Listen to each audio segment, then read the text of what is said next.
mathematics, which are part of the syllabus, specifically in Trigonometry 1, and the topic area that trigonometry is part of looks at what we call algebra. So you need to have a strong algebra in terms of how you solve equations in order to understand this particular topic. Now, the first thing that I want us to know before we ever look at what trigonometry entails, you'll notice that the word trigonometry is called tri. Tri simply means three. So we're basically looking at a triangle. And then trigonometry just simply means this is the geometrical part of a triangle.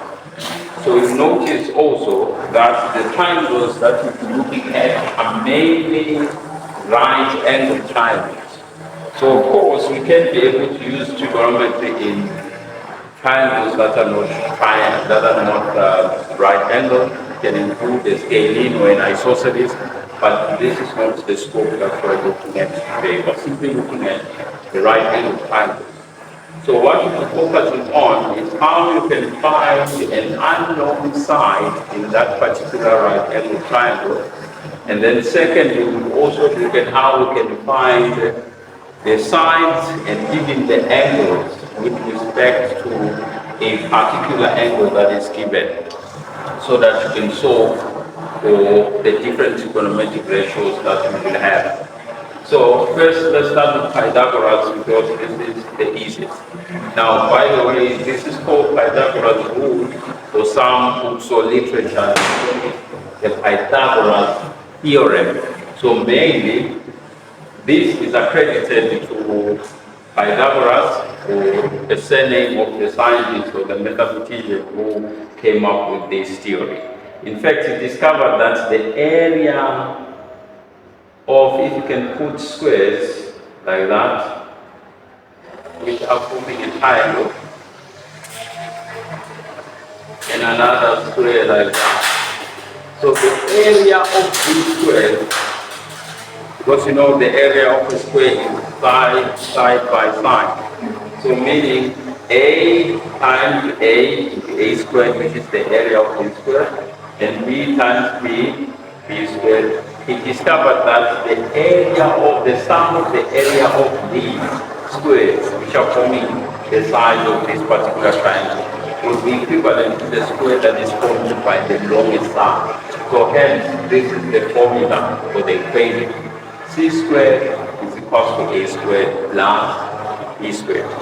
So there are a lot of applications for this, but we can start by making a simple example. So let's say we are given a triangle. I will draw a simple triangle just to demonstrate how we can apply Pythagoras. Let's say we are told that this side is 5 centimeters and this side is 7 centimeters. So find the value of x. So what we do? You will simply start by writing the formula. C squared or the equation is equal to A squared plus B squared. Then you notice that x is actually the longest side. So C squared will be substituted by x squared.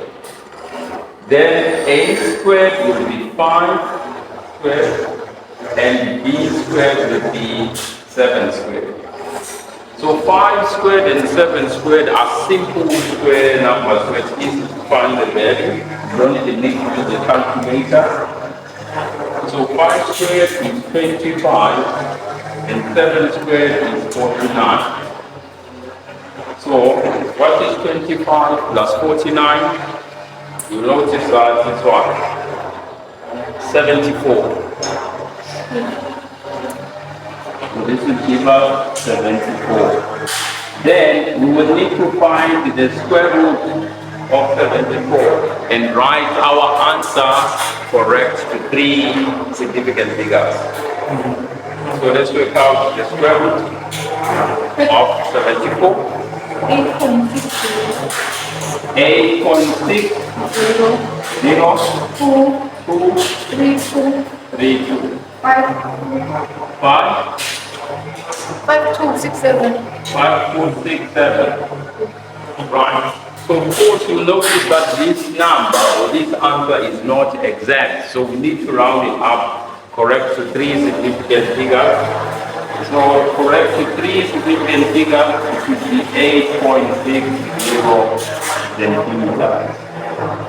So this is how we apply Pythagoras to solve for the unknown value. In this case, it's the longest side. Now, let me write a second example. Now, let's say we are finding either A or B. So let's say we are told that this is 8 centimeters and this is y. So find the value of y. So again, we are going to apply Pythagoras theorem or Pythagoras rule. C squared is equal to A squared plus B squared. So now you'll notice that we actually have the longest side, which is 10. So we write 10 squared. A in this case is 8, so we write 8 squared. And B is equal to 1, or y squared. So this is just a simple linear equation which we will need to solve. 10 squared is actually 100, and 8 squared is 64, and y squared. So therefore, subtract 64.5, y squared is equal to, what's 100 minus 64? 36. And this one is the second one because the square root of that is 6. So the value of y is 6 centimeters. Apologies for the slight rather disruptions of noise outside the before. Yeah. Here is the yard. Anyway. So this will be our answer for this one.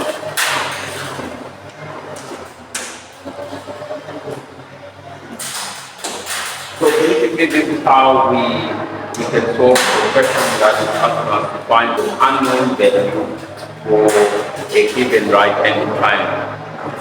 Now one question might come in the sense that where do we actually apply this?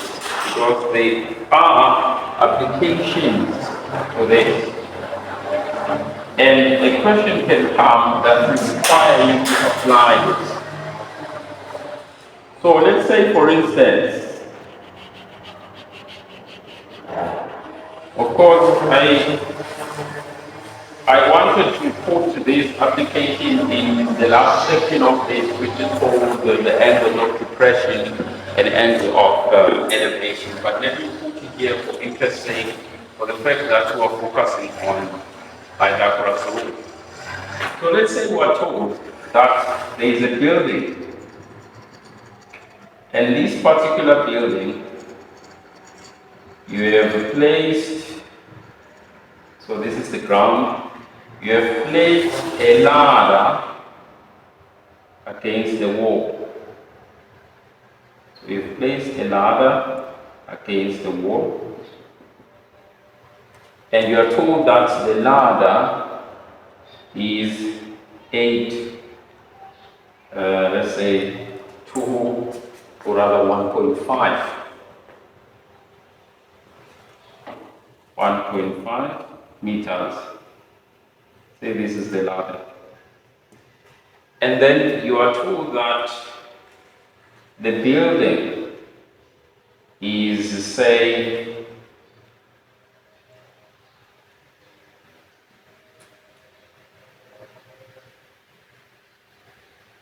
0.8 meters. And then you are asked to find the distance between the foot of the building and the ladder. So how can you calculate the distance between the foot of the building and the ladder. So you notice that actually this is forming a triangle.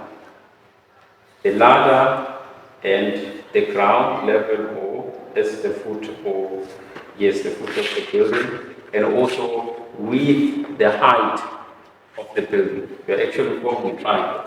So which means I can even form an even another sketch, an even simpler sketch on the right. This will form a right angle triangle.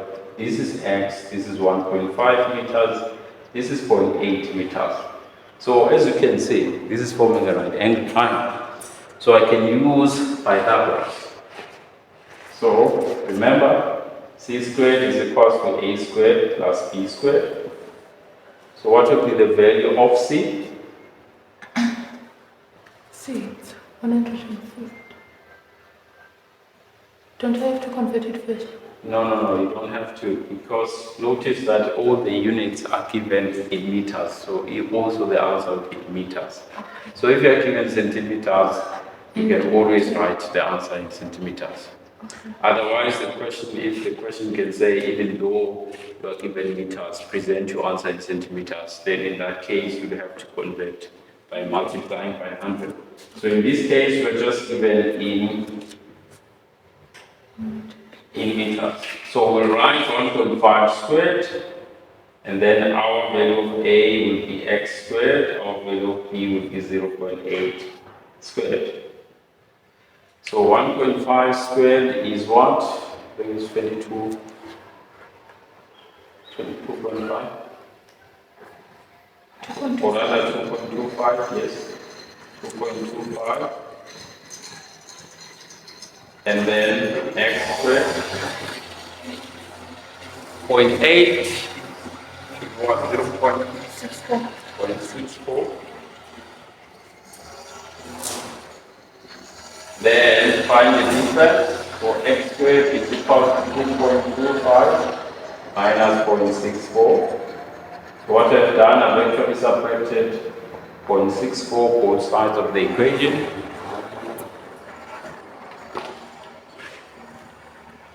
.25 minus 0.64. 1.61.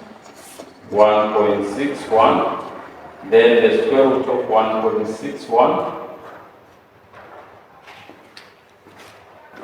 1.268857. 1.2688 577. 577 54. 54. Now you notice that when you round this up is 1.27, correct to significant figures, and then now notice the units will be in meters because even our question was given in meters.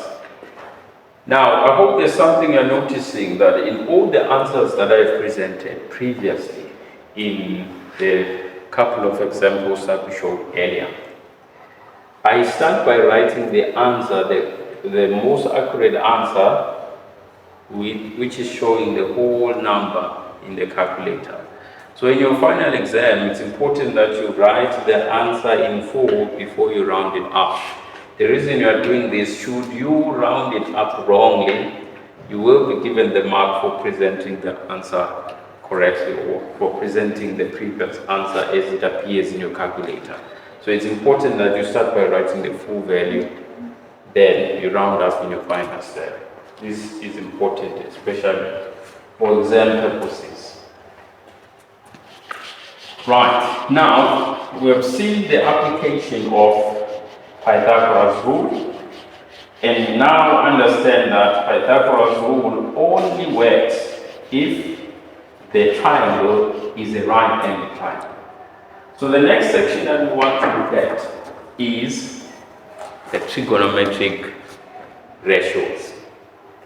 Now the trigonometric ratios, it's important that whenever you are trying to solve a question that requires you to use the trigonometric ratios, your first port of call, it is to look at where the angle, the given angle is. or where the angle that you are expected to find is with respect to the other side.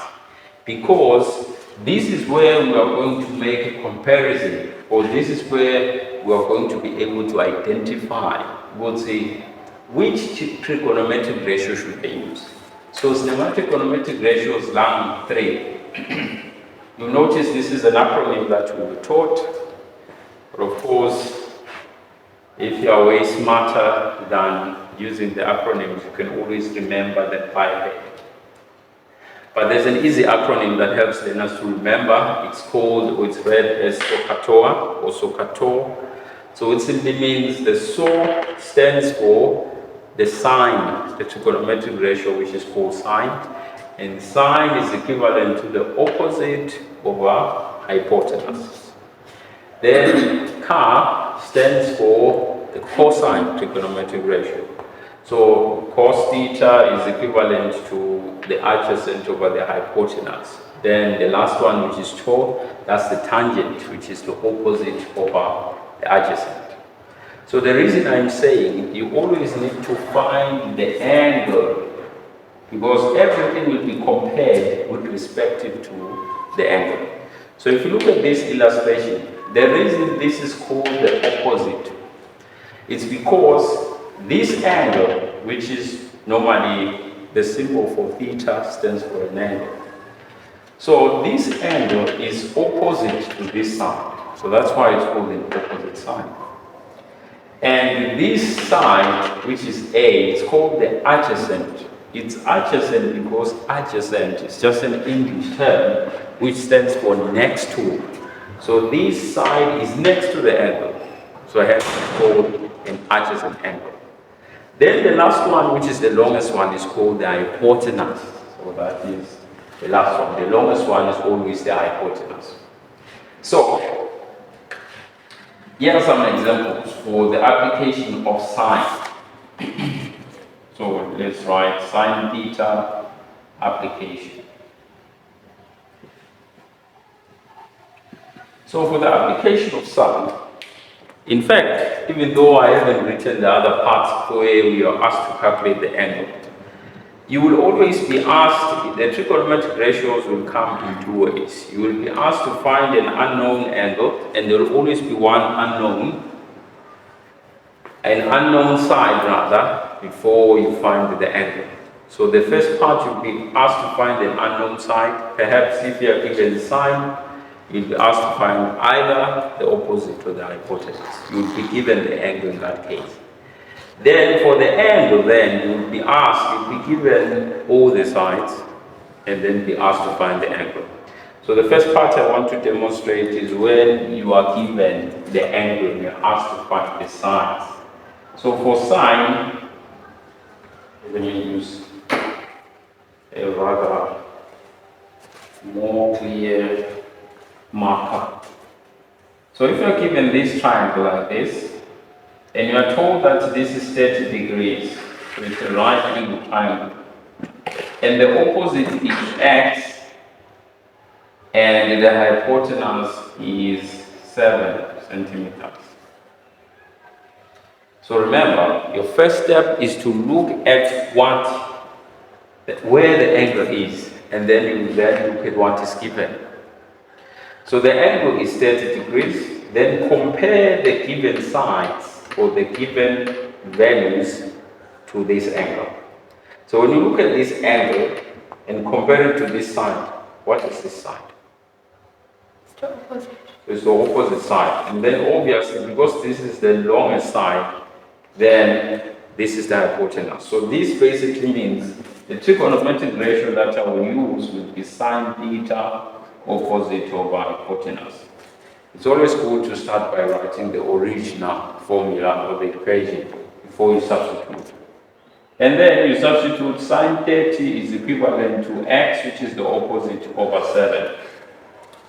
Now remember, when I made my introduction, I said algebra would be very important. So in this case, this is more like a fractional equation. So we know that in a fractional equation, when you're given one fraction, you simply multiply both sides by the denominator. So the denominator is 7 times 7. So this will be x, and then let me explain this part, the left hand side. In principle, when you are multiplying a trigonometric ratio and a value, a constant, the value should always precede the trigonometric ratio. What do I mean? You can't say sine 30 times 7, but you will say 7 times sine 30. So the value should always come before the trigonometric ratio. So therefore, when you punch this in your calculator, first of all, make sure that your calculator is in the degree mode. If it is in the radiant mode, it will give you a completely different answer. And if it is on gradient mode, it will also give you a different answer. So make sure that it's in the degree mode. So 7 times sine 30 is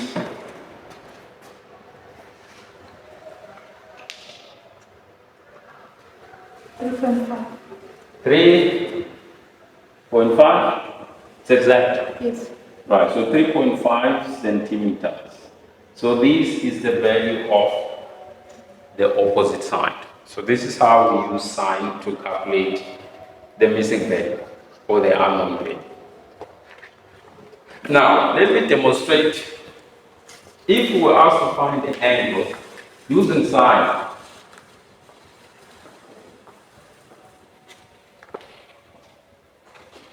so maybe let me use the same problem or the same example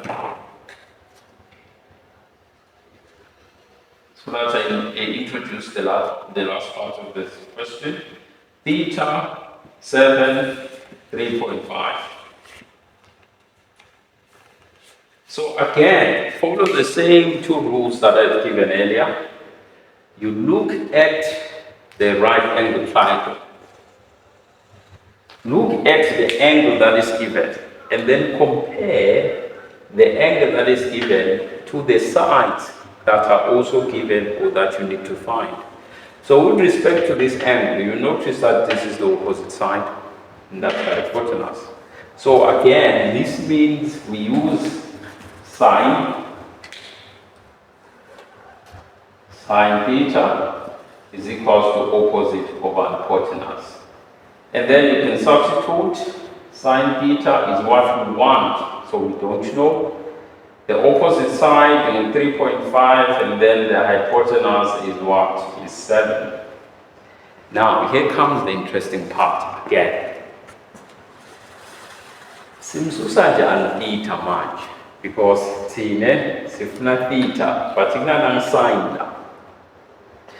Now, please do not, in any case, divide the sine down.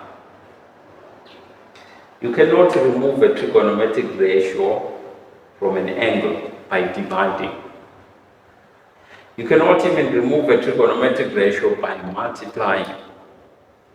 So what you do, you find what we call arc sine, or the arc trigonometric ratio of that specific trigonometric ratio you are given. So what is arc sine? You'll notice there's a button in your calculator, the orange one, second function. So when you press second function, sine, you will see something like this.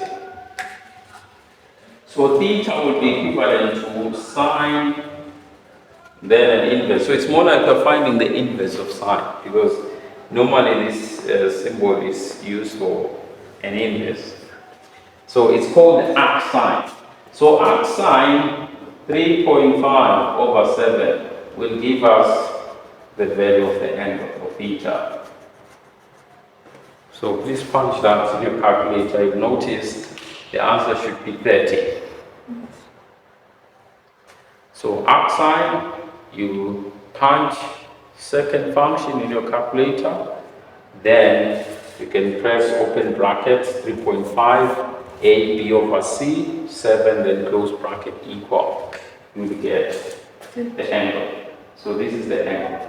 Now ideally, the principle, even for exam purposes, you always present your angle to 1 decimal place.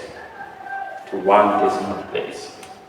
So in this case, it's just 30, so it's exact. You will leave it like that. Right, so let's look at the applications now of cosine.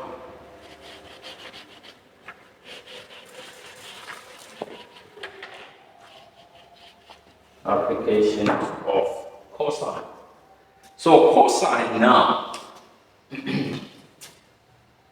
cosine.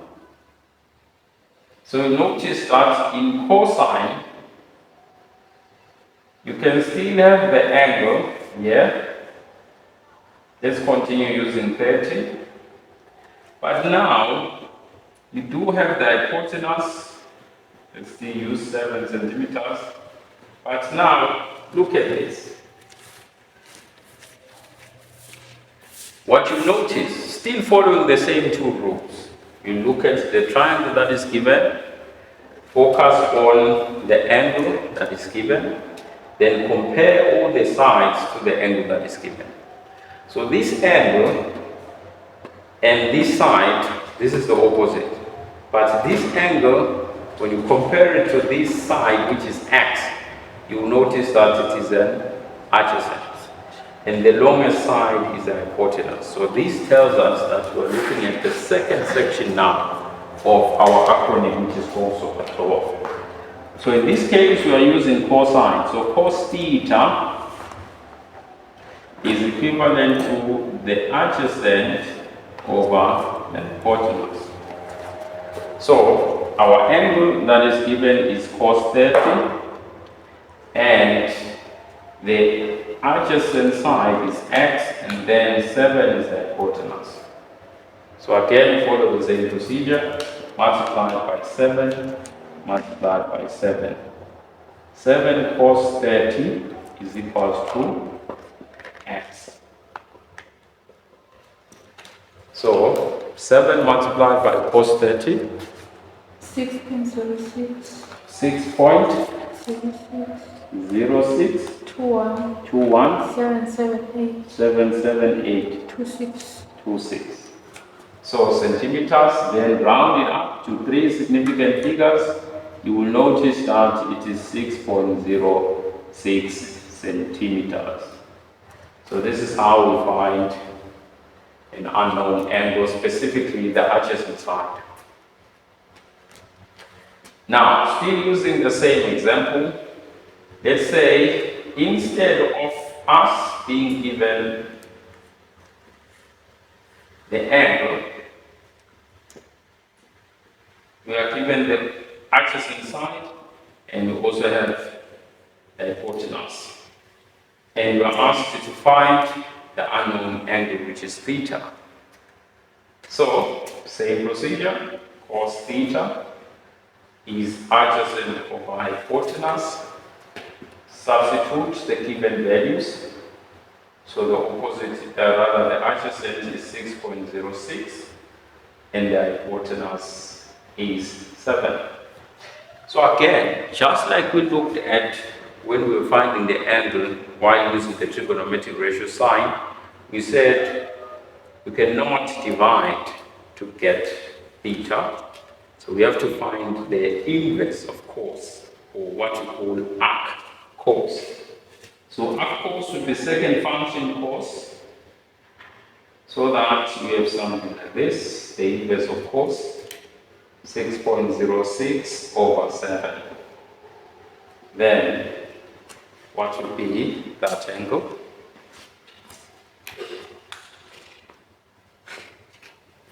What would be that angle? 30.03. 30.03. So basically, 56322. to one decimal place, it is still 30. It's 30.0, which is still the same as 30 degrees. So this is how we calculate, we use the trigonometric ratios to determine cosine. Right. And then the last part, or rather, the next section before the last one, or I can just say the last trigonometric ratio, is tangent. Now, there's something different that I'm going to show now. You will notice that I've been looking at cases where we're either finding the opposite side or we are finding the adjacent side. So in this example that I'm going to show now, there will be a case where, first of all, let me write a right or draw a right angle triangle, 30 degrees, and we are given that this is 5 centimeters x. Now, what I was saying is that you notice that in the examples that I was giving, we were only finding the numerator, we were given the denominator. So you notice that in this case, in this example, we will have to find the denominator. So, first of all, following the second rule, the two rules like I alluded to them earlier, look at the right angle triangle. Look at the angle that is given and compare the sides that are given to that particular angle. So in this case, we have 30 degrees and 5 centimeters. So with respect to 5 centimeters, this angle is where? It's directly opposite. And x is where? Is adjacent, it's next to. So therefore, this is the trigonometric ratio we shall use. The last one, let's say tan theta is equal to the opposite over the adjacent. So you write the equation as it is. Now, substitute the given values. So tan 30 degrees is equal to, the opposite is 5. And then the denominator is not given, x. So how do you solve this? Algebra 1. Multiply by x both sides. Again, remember you can never have a value or a constant after the trigonometric ratio. So we have the number preceding the trigonometric ratio. So it will be x, which is the value of a number, tan 30. Right. Now the next question is, what will be the next step now? Divide by tan 30, exactly. So again, remember, always the trigonometric ratio goes with an angle. You can't divide by 30 alone and then divide by tan alone. So always the angle goes with the trigonometric ratio. So divide by tan 30. Divide by tan 30. So one of the golden rules in equations, whatever you do on the left-hand side of the equation, you also do it on the right-hand side. So 5 divided by tan 30. 8.66. 8.66. 02. 02. 540. 540. 38. Therefore, correct to 3 significant figures. It's 8.66. 8.66 centimeters. So this would be the answer. So this is how we solve for an unknown using a trigonometric ratio for, which is in this case, tangent. Now, let's find an angle. Let's say we are given the 8, we want to prove that the answer will be 30, 8.66. And now the 30 is given as an angle theta.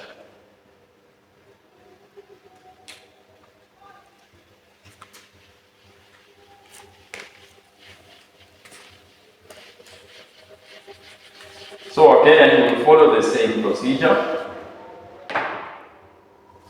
look at what is given. We'll compare the sides with respect to the angle.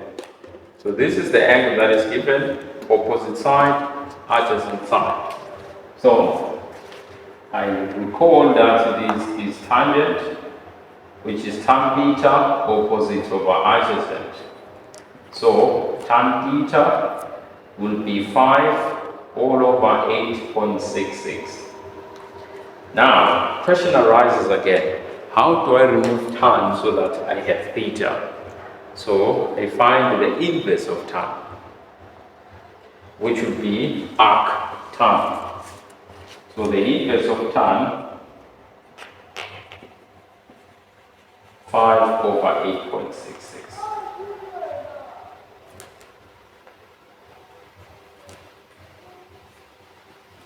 Please check that for me. Remember, always your calculator should be on degree mode so that you get the correct answers. The inverse of tan 5 over 8.66. We want to find the angle. 30.00. So again, we're getting 30 degrees. So this is how we apply our understanding of trigonometry with regards to Pythagoras rule and the trigonometric ratios. Now the last section to this part, because we were looking at trigonometry 1, is the angles of depression and elevation. The angles of depression and angles of elevation.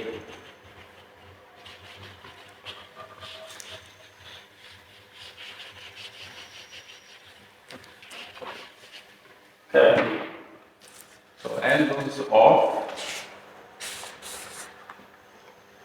elevation and depression.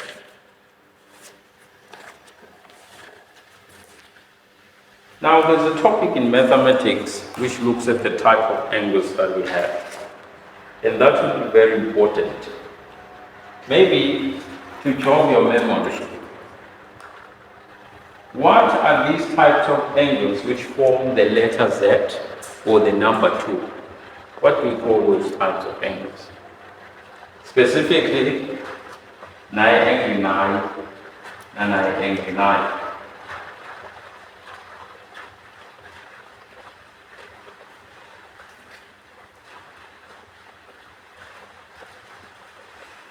If you recall, what type of angles form the letter Z or the number 2? Alternative. Huh? Alternative. You almost said it, but in fact, that's correct. It's just that you pronounced it wrong. It's alternate angle. Alternate angle. And what is one feature of alternate angle? What's the common feature of alternate angle? Or in other words, how are alternate angles? So if the angle then is 20 degrees, what will be this angle? 20. So which means alternate angles are equal. So alternate angles are equal. So these will be very important in this section, because once you identify the angle of elevation, or rather yes, the angle of elevation, the answer will be the same for the angle of depression. Now let's define what is the angle of elevation and what is the angle of depression. So this one will be the angle of depression. And this is the angle of elevation. So if I may ask, how can we identify the difference between the angle of depression and the angle of elevation? What's common now? Or rather, what's the main feature that helps you to identify? It's when I say elevation, then I say depression. What makes this an angle of depression? What makes this an angle of elevation? 1, 2 to give you look at the arrows. Where is this arrow facing? Downwards. So when something is depressing or now depressed, just then we are past. But now you are elevating, you are lifting this thing up. So elevation simply means up, and depression simply means down. So this is how we identify. And then, here is one last important feature before we get into the details of this. The line linear, this one, you normally see something like this to show what you call my transversal lines, or sometimes, or normally also shows are equal. Sometimes they also show something like this, which means they are parallel. So these lines are very important. You cannot have an angle of elevation or an angle of depression from a line that has a gradient or a line that has a slope. In short, say the line, this should always be a horizontal line. And also the angle of elevation should come from a horizontal line. So now with the horizontal line, it can't be. You can't read an angle of elevation or an angle of depression from a line that has a gradient. So it has to come from a line that has a gradient of 0 or from a horizontal line. Okay. Therefore, what are the applications of this? I'll try to recall 2 specific examples that I've seen over the years in my experience of teaching this. Let's say we're told that this is a building and you've got a flagpole like that, and the ground level is 50 meters from the wall. So let's say this is a wall. This is a flagpole. And then we are told that the angle of elevation from the foot, okay, let's say this is a point, call it point T. The angle of elevation from point T to the top of the wall is 25 degrees, and we are told that the angle of elevation of the top of the flagpole from point T is 30 degrees. And then the first question is again, state the angle of depression of point T from the flagpole. Do you understand the question? Maybe let me write it down so that it makes sense. Okay. State, because we need to understand this good when you calculate. State the angle of depression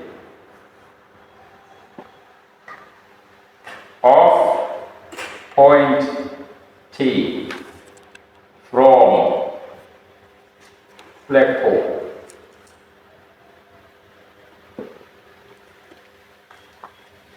Let me start afresh from the ground, or rather from the original information that is given. So we're told that there is a wall. And this wall, we're not told we'll be able to calculate. On top of this wall, there is a flagpole. Maybe I'll also give an information to say how long how long is the flagpole. But for now, let's just focus on having that. The flagpole is on top of the wall. Then point T from the foot of the wall is 50 meters.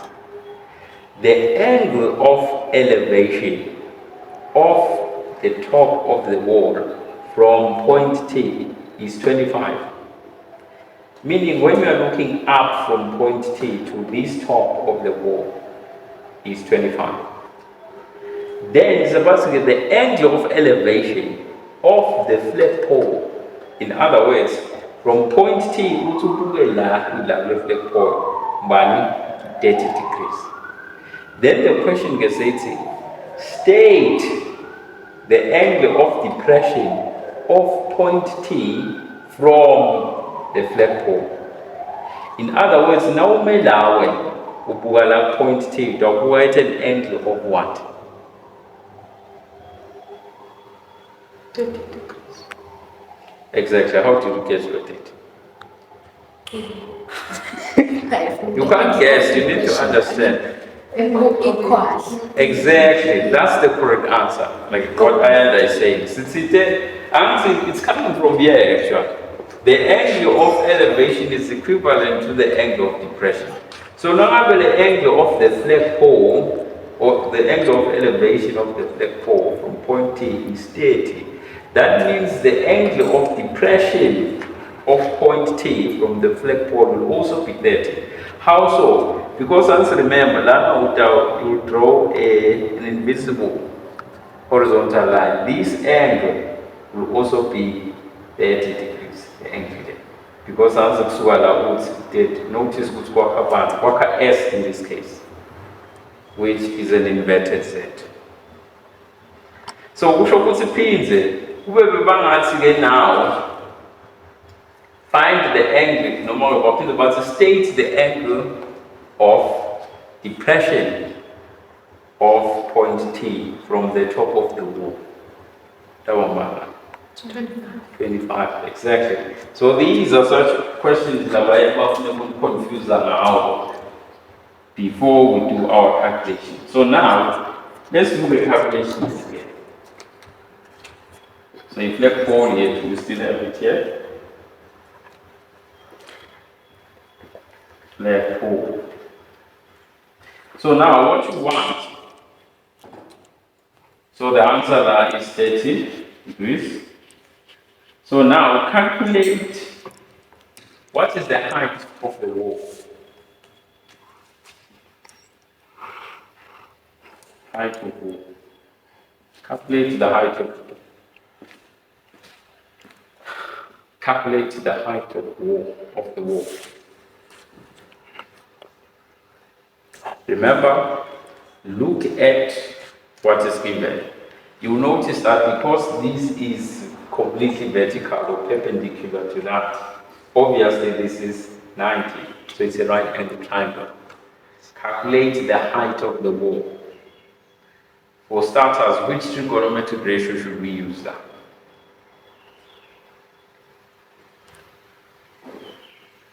Look at the triangle. Huh? Exactly. We'll use tan. So tan theta. Tan theta is equal to opposite over adjacent. Then the angle will be what?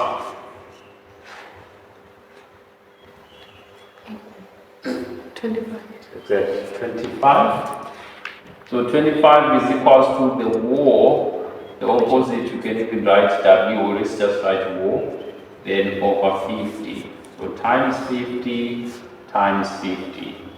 So the height of the wall will be equal to 50 times tan 25. So 50 times tan 25.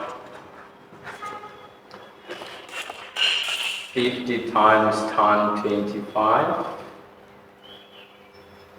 23.31. 23.31.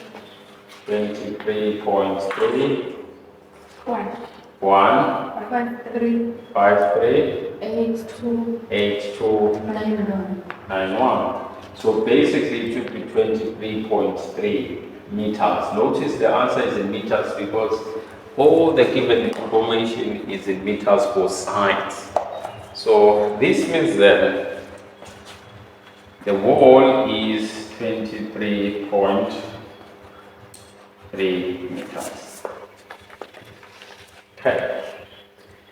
Let's say Sebastian an information. Let's say the height of the flagpole is 1.6 meters.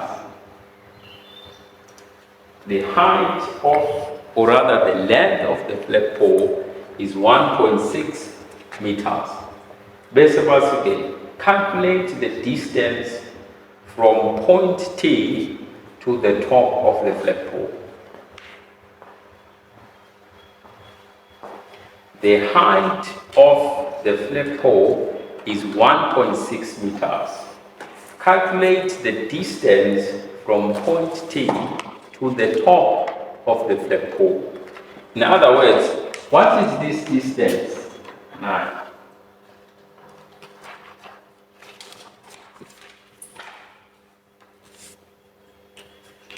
The height of the flagpole is 1.6 meters. Calculate the distance between point T and the top of the flagpole. Down like that.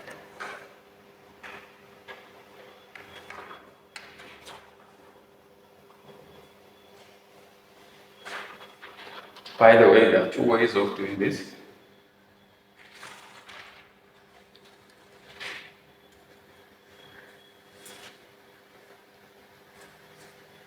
The height of the flagpole is 1.6 meters. Calculate the distance between point T and the top of the flagpole.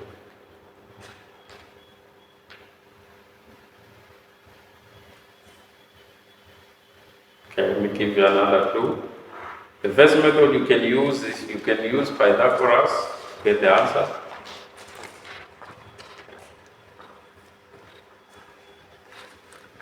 The second way you can use tangent.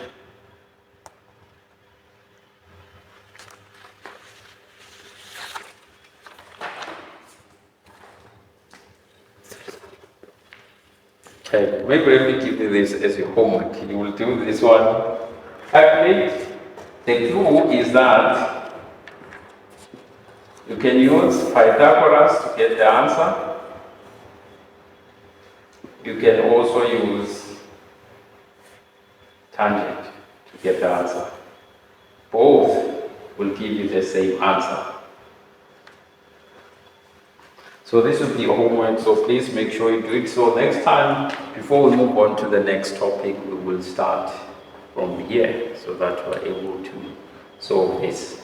Otherwise, this is how we do trigonometry 1, starting with Pythagoras rule. C squared is equals to A squared plus B squared, and then the trigonometric ratios, so CAH-TOA, which is sine is equals to opposite over hypotenuse, cosine is equals to adjacent over hypotenuse, and then tangent is equals to opposite over adjacent.